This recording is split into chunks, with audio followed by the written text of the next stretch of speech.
Have you ever wondered why the smallest guy in the gym can do the most pull-ups? Or why your petite friend seems to eat whatever she wants without gaining weight? Or why that medium-sized guy can pull a 500-pound deadlift? If you've ever been puzzled by what seem to be fitness paradoxes, you're not alone. The answer lies in a fascinating concept from engineering and biology called scaling laws.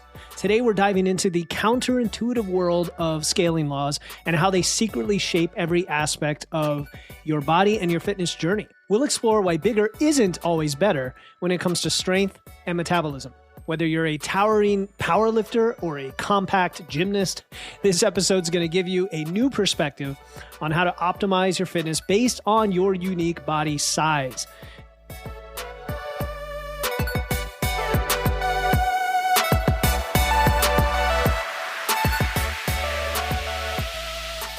Welcome to Wits and Weights, the show that blends evidence and engineering to help you build smart, efficient systems to achieve your dream physique. I'm your host, Philip Pape, and today we're continuing our Wednesday series on applying engineering principles to health and fitness. Now, we've all had the experience of seeing a massive guy struggling with pull-ups, or a much smaller person who's able to squat really heavy weight, or, maybe you're out to dinner, you're eating with friends, everybody's of a different size, and you notice that the smaller person over here seems to eat just as much as the much larger person over here without gaining weight, for example. And I've experienced that with my own wife, actually, being on the more small side, being able to eat as much as I can eat. And you're just scratching your head. You're like, why doesn't size always correlate with the strength in the gym or someone's metabolism, how many calories they burn, the way you'd expect? What if I told you there's a set of principles that explains these paradoxes from science, from engineering, a concept that helps you understand why bigger isn't always better, and maybe why we shouldn't worry about that so much and instead think about applying the principles to ourselves and our journey, our bodies, and then learning from that to make the best decisions for us. Because we really want to, when we talk about optimization, we're talking about optimization for you. We're not talking about getting the maximum results at all costs based on some fixed plan. This is the premise behind setting realistic goals, which then you can actually achieve, and you can actually get incredible results doing it that way, rather than assuming you're going to get some output, whether it's strength, metabolism, or something else, based on what others would expect for them. Before we dive in, if you're enjoying the show, if you want more content that blends these scientific and engineering principles with practical fitness advice, please hit the follow button, hit the subscribe button. And if you're already following the show, the next level up that you can do for me is just tell somebody else about it. That's it. Just tell somebody, hey, you're going to love this show. Share with them a specific episode, post it on social media, post it in your story, whatever is most comfortable for you, so that more people can find the show and then ensure that we reach as many people as possible, and I can keep creating content like this. All right, so let's get into today's topic about scaling laws. Here's what we're covering. What are they? How they affect you in terms of strength and power output, how your body size affects metabolism and energy expenditure, the implications of scaling laws on nutrition, and then what are the practical takeaways. So it is a little bit more of a deep dive episode for a typical Wednesday where I'm often unscripted because I really wanted to get this right for you. Let's start with the basics. What are scaling laws? Well, they are how different physical quantities change as the size of an object changes, right? Something's bigger or smaller. How do different physical quantities change with that? In biology and engineering, these help us understand why things work the way they do at different sizes. For example, you've probably heard how an ant, right? Little tiny ants can lift many times their body weight. But why can't humans do the same thing? And it comes down to scaling. As an organism gets larger, its volume and thus its mass, right? How much it weighs on the earth, increases much faster than its cross-sectional area. Pretty cool. Think about that. As you get larger, the volume and mass increases faster than the area, the cross-sectional area. This means a larger animal needs disproportionately more muscle to perform the same relative feats of strength. I don't know if you've ever thought about this, but this is the kind of cool stuff we cover here and that I'm always fascinated and geek out on. So let's apply this to human strength and power. Have you ever noticed that in powerlifting competitions, right? You ever see somebody doing a deadlift or even a strongman? the lighter weight classes often lift more relative to their body weight than the heavier classes, right? And this isn't because they're necessarily stronger in absolute terms. In fact, they're not, right? A small guy, a 190-pound guy at that level is not going to outlift a 350-pound guy. I mean, with rare exception, right?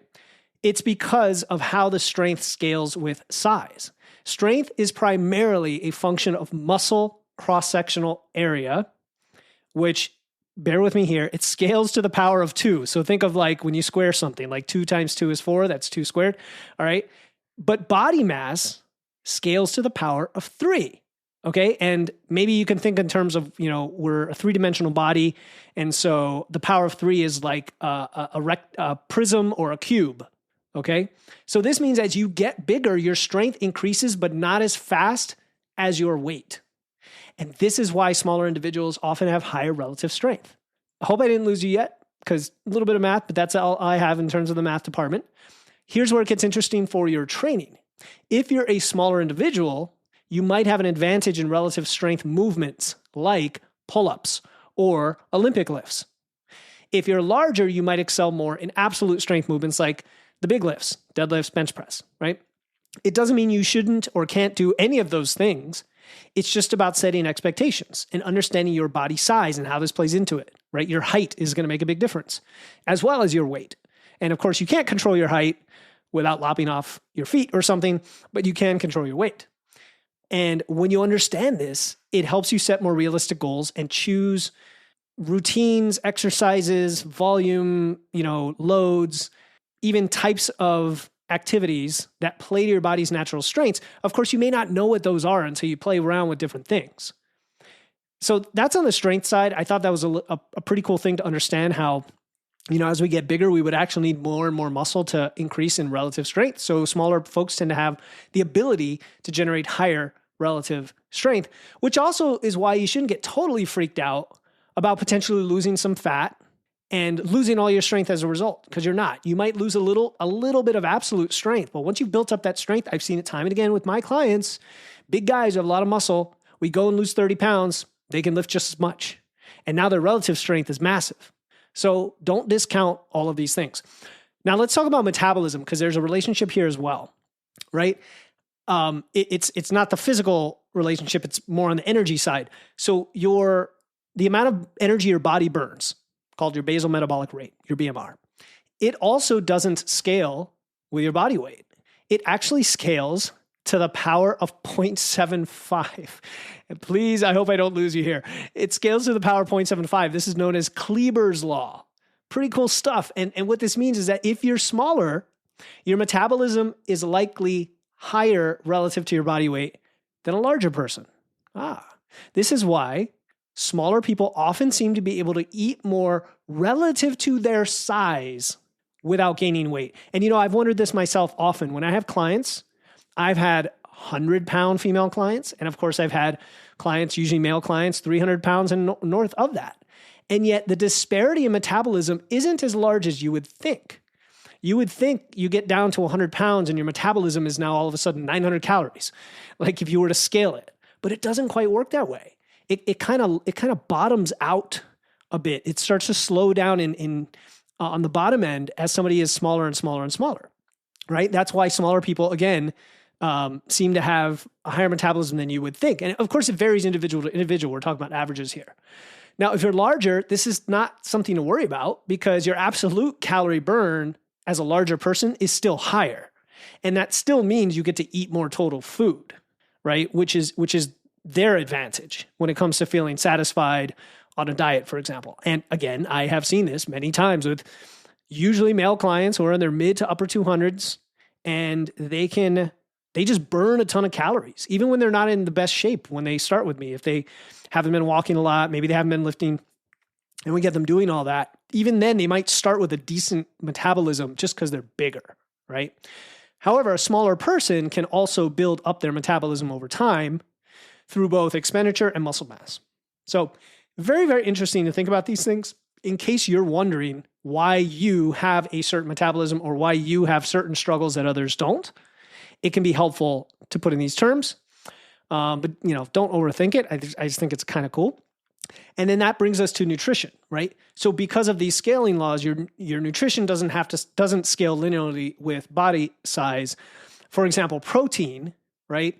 Protein, we often talk about it as gram per pound, right? Or 0.7 grams per pound. That's per body weight. But in reality, smaller individuals need slightly more protein relative to their weight, and then larger individuals need less relative to their weight. And that's actually independent of lean body mass as well, which is another factor. I don't want to overcomplicate it, but it just explains why if you're like 110 pound female, I might want you easily eating 110, 120 grams of protein.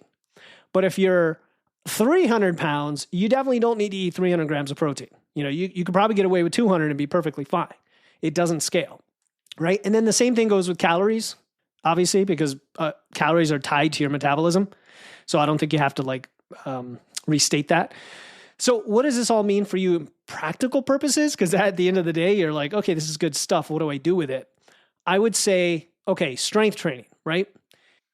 If you're smaller, focus on the relative strength numbers. Don't get discouraged if your absolute numbers aren't as high as other lifters. Don't compare yourself to other lifters, especially who are bigger than you. I see that all the time. I'm like, don't get hung up on the number. When somebody posts a win and they're like, yeah, I just deadlifted 405 today.